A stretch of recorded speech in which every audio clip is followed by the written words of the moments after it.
welcome to my channel. My name is Emma, and today I want to talk to you about mental health and deficiencies. Mental health is a big issue in our world today. We have a lot of connections in social media, so we have thousands of people in Facebook, in WhatsApp groups. We're in so many groups, and yet 1 in 6 people are suffering with mental health every week. Such a huge percentage of people who are working with some form of mental health or the other. And this can be, minor things like depression or anxiety. But unfortunately, if not treated or if not taken care of, these are the same things that now becomes other forms of mental health, bipolar, and many others. Now, first of all, share a study or two on what actually some studies that have been done in the past to kind of just prove to you, how deficiency really affects our mental health.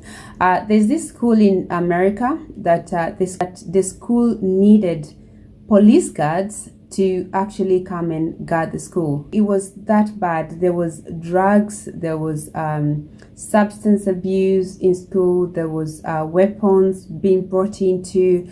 There was just any form of unlawlessness that you can think. One of the scientists suggested actually they needed to, they looked at what the children were eating.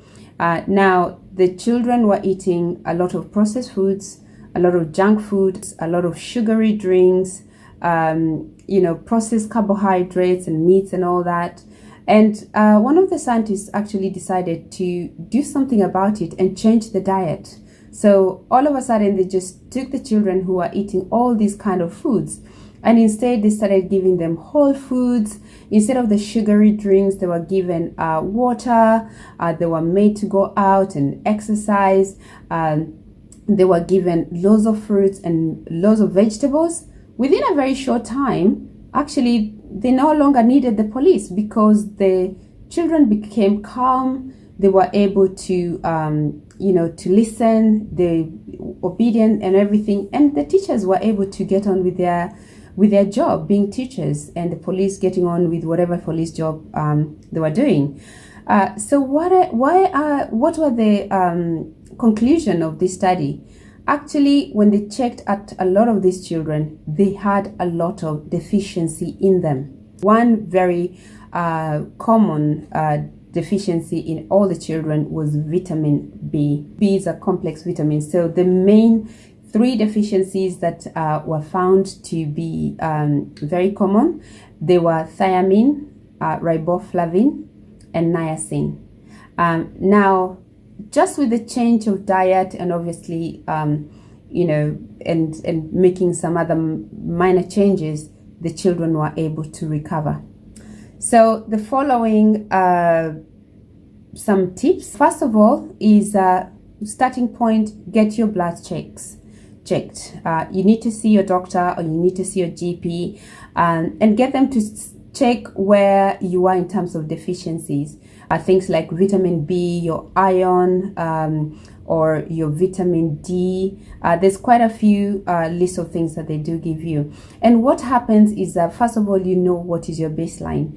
And from there, if you're found to be deficient in any of those important vitamins, the doctor will give you a high dose of vitamin so that you can replenish and bring your vitamin levels up to normal. And then from there, now you can maintain your vitamin with your lifestyle. The other things is that there's some really good herbs, tonic herbs that you can take, because we cannot avoid stress in life, but it's actually how we deal with it that makes a difference. So the foods and the herbs will also help you to cope with the stressful situation. The other thing is also exercise. Exercise is actually proven to help us release a happy hormone in our brain. It does stimulate some chemicals in our brain that actually make us feel happy instead of feeling low and depressed. The other thing you want to take is also drinking lots of water. Our brain is about 75% water, if not more.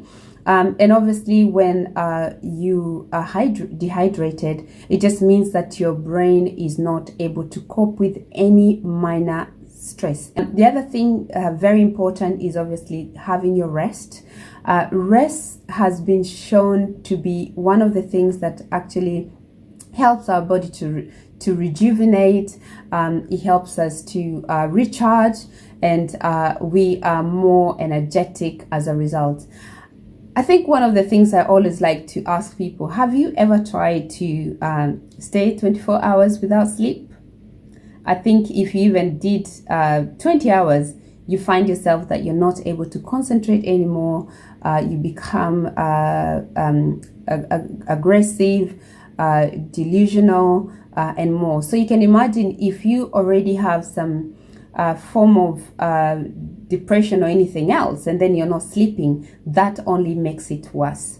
Finally, the last tip is just, again, trusting in God. When things are too much, I call on to Him, and somehow I trust that He will help me get away. So it doesn't matter what God you believe in or whatever you believe in. I think just having that supreme being just helps us to not carry everything with ourselves. That's it for today.